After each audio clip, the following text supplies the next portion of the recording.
Hi. Ladakh సరిహద్దుల్లో ఉద్రిక్తతలు తగ్గినట్లే కనిపిస్తున్నాయి. సైనిక స్థాయిలో వెనుకడుగు వేసినట్లు చైనా సంకేతాలు ఇస్తుంది. రెండు దేశాల సరిహద్దుల్లో ఆల్ ఈజ్ వెల్ అన్నట్లే ఉంది.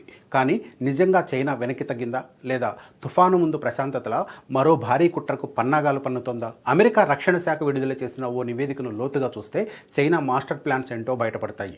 డ్రాగన్ కంట్రీ జస్ట్ బ్రేక్ మాత్రమే ఇచ్చింది. దాని చూపులన్నీ అరుణాచల్ ప్రదేశ్ పైనే ఉన్నాయి.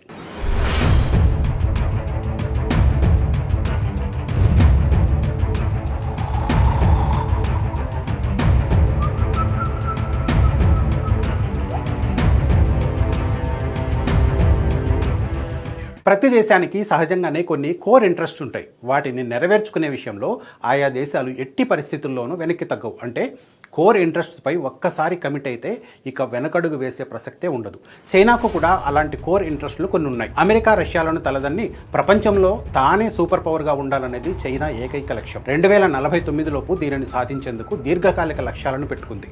దీనికి గ్రేట్ రిజువినేషన్ 2049 అని పేరు పెట్టుకుంది.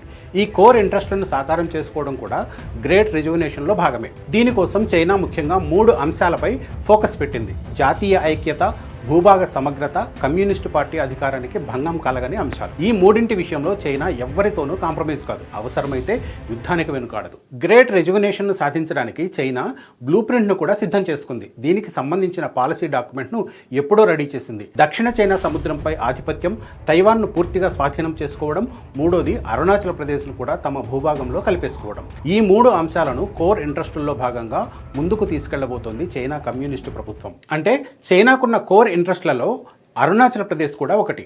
అరుణాచల్ ప్రదేశ్తో ఉన్న సరిహద్దు వివాదాన్ని చైనా ఏదో సాధారణ బార్డర్ ఇష్యూగా మాత్రం చూడడం లేదు. ఇప్పటి వరకు ఈ జాబితాలో తైవాన్, హాంకాంగ్, షింజియాంగ్, టిబెట్ మాత్రమే ఉండేవి. ఇప్పుడు కోర్ ఇంట్రెస్ట్లోకి అరుణాచల్ ప్రదేశ్ కూడా వచ్చి చేరిందనేది అమెరికా రక్షణ శాఖ సారాంశం. అరుణాచల్ ప్రదేశ్ను చైనా ఎందుకంత కీలకంగా చూస్తుంది? మన దేశంతో పంచాయతీ పెట్టుకుని అరుణాచల్ ప్రదేశ్ను స్వాధీనం చేసుకోవడమో, ఆక్రమించుకోవడమో చేయాల్సిన అవసరం చైనాకు ఎందుకుంటుంది? ఈ ప్రశ్నలకు సమాధానాల కోసం చరిత్ర పేజీలు తిప్పాలి. 1914లో బ్రిటిష్ ఇండియా, అప్పటి టిబెట్ మధ్య కుదిరిన మెక్మహాన్ లైన్ను చైనా ఇప్పటికీ అంగీకరించలేదు. ఎందుకంటే అరుణాచల్ ప్రదేశ్ను దక్షిణ టిబెట్లో అంతర్భాగంగా చెప్పుకుంటుంది చైనా. మన అరుణాచల్ ప్రదేశ్ను చైనా జాంగ్నాన్గా పిలుచుకుంటుంది. అరుణాచల్ ప్రదేశ్లోని కొన్ని ప్రాంతాలకు కొత్త పేర్లు పెట్టి వాటిని అధికారికంగా విడుదల చేసి భారత్ను రెచ్చగొడుతూ కూడా ఉంటుంది. అరుణాచల్ ప్రదేశ్ విషయంలో చైనా తన అగ్రెసివ్ స్టాండ్ను చాలా సందర్భాల్లో బయటపెట్టుకుంది. ఇటీవల చోటు చేసుకున్న కొన్ని సంఘటనలను ఉదాహరణలుగా చెప్పుకోవచ్చు. లండన్ నుంచి జపాన్ వెళ్తున్న భారత పౌరురాలు ప్రేమ థాంగ్డాక్ను షాంఘై విమానాశ్రయంలో 18 గంటల పాటు నిర్బంధించారు. ఆమె పాస్పోర్ట్లో జన్మస్థలం అరుణాచల్ ప్రదేశ్గా ఉండడమే కారణం. అలాగే అరుణాచల్ ప్రదేశ్ భారత్లో అంతర్భాగమే అని వీడియోలో పేర్కొన్న ఓ యూట్యూబర్ను చైనా అధికారులు అదుపులోకి తీసుకున్న సందర్భాలు కూడా ఉన్నాయి. అరుణాచల్ ప్రదేశ్ను చైనా వ్యూహాత్మక ప్రాంతంగా భావిస్తుంటుంది. దానికి ప్రధానంగా 3 కారణాలున్నాయి. అరుణాచల్ ప్రదేశ్ చైనా నియంత్రణలో ఉన్న టిబెట్కు ఆనుకుని ఉంటుంది. టిబెట్పై చైనా పెత్తనాన్ని దలైలామా సహించరు. టిబెటన్ బౌద్ధంలో అత్యంత పవిత్రంగా భావించే టవాంగ్ మఠం దలైలామా వారసుడిని నిర్ణయించడంలో కీలక పాత్ర పోషించబోతోంది.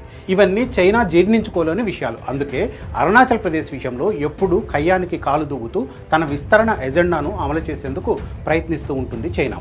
ఒక్కోసారి నేరుగా ఘర్షణలకు దిగితే, కొన్ని సందర్భాల్లో మ్యాపుల్లో మార్పులు చేయడం, భారత భూభాగంలోని ప్రాంతాలకు కొత్త పేర్లు పెట్టడం, పౌరులపై ఒత్తిడి తేవడం, డాక్యుమెంట్లతో వివాదాలు సృష్టించడం లాంటివన్నీ వ్యూహాత్మకంగా అమలు చేస్తూ ఉంటుంది. చైనా భారత్ విషయంలో ద్వంద్వ విధానాలను పాటిస్తున్నట్టు స్పష్టంగా కనిపిస్తుంది. లడాఖ్లో శాంతి వచనాలు పలుకుతూ అరుణాచల్ విషయంలో మాత్రం ఒత్తిడి చేసే ప్రయత్నాలు చేస్తుంది. లడాక్ వద్ద సైనిక ఉపసంహరణ, చర్చలు, శాంతి సంకేతాలు. అరుణాచల్ దగ్గరకు వచ్చేసరికి వ్యూహం మరోలా ఉంటుందనేది కళ్లకు కనిపించే విషయమే. అరుణాచల్ ప్రదేశ్ను కోర్ ఇంట్రెస్ట్లలో ఒకటిగా మార్చుకున్న చైనా 2049 నాటికి లక్ష్యాన్ని చేరుకోవాలని నిర్ణయించుకోవడానికి ఒక కారణం ఉంది. పీపుల్స్ రిపబ్లిక్ ఆఫ్ చైనా ఏర్పడి అప్పటికి 100 సంవత్సరాలు పూర్తవుతుంది.